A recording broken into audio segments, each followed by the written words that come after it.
Thank you very much, Shocks. And we're here for the Intel Extreme Masters World Championship.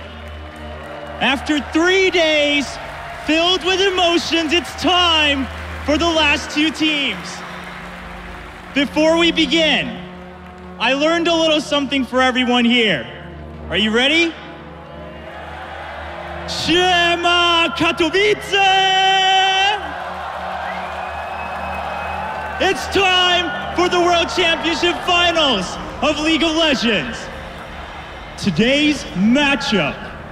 First up, one of the greatest Cinderella stories in the history of League of Legends, hunting down the undefeated GE Tigers to get to this stage.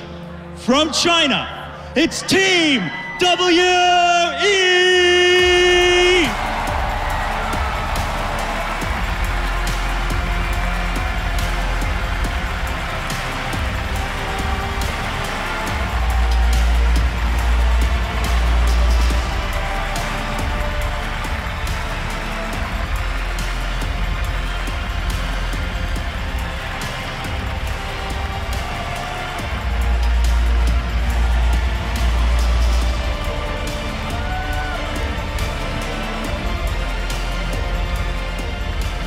And their opponents. I don't even need my notes for this team. Coming from North America, they're trying to prove to the world that times surely have changed. It's going to be TSM!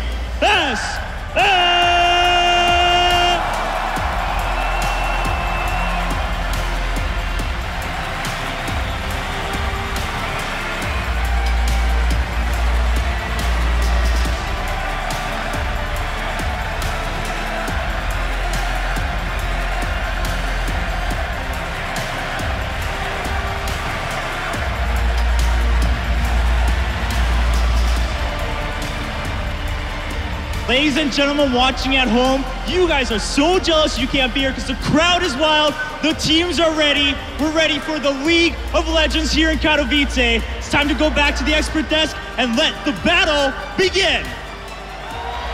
Definitely. Thank you so much, Chobra. No matter how many times I think they've walked on stage here, you cannot underestimate what it does to you to play here. I mean, you've played here, you've played in a lot of big venues. How prepared you are, does this change the way you're feeling going into that match?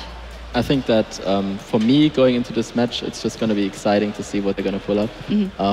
For myself, it's just up to the point where I really want to know which team is best. Yep. And I think both teams have something to prove. They come a long way, and I think TSM just wants to prove their region. And overall, I think just TSM is going to do everything they can do in this first match. Yeah, and it's 6v5, you've got to remember that as well. This entire audience is behind TSM. The roar when they entered the stage, the roar from that introduction from Chobra, it is intimidating. It has to be scary if you're on World Elite side. But on the same token, it is a little bit freeing because you know all of the weight is on TSM's shoulders. Yep, and in that, they of course have to get their head in the game because Picks and Bands are about to get on their way. We were talking about Spirit and Santorin before. Do you think, as WE on the blue side, what is their strategy? Or are they going to try and secure a comfortable champion for Spirit straight off the bat and maybe impede TSM in that? I think Spirit has shown that he can play any champion in the meta right now, and even in the LPL, we know he can play odd carry champions such as Kha'Zix and Riven in the current meta, and he has seen success in these champions, so I wouldn't be too surprised if they kind of deprioritize his champion and go for targeting another member of TSM, just because he can play pretty much anything right now and be really good at it too. We see Bjergsen there on stream, of course. He wants to get his hands on that Z, and the cup is what they want to lift at the end of the day, but they have to win their 3 games here first, and we're going to get into Picks and Bans right away. Yeah, so once again, to remind everybody at home,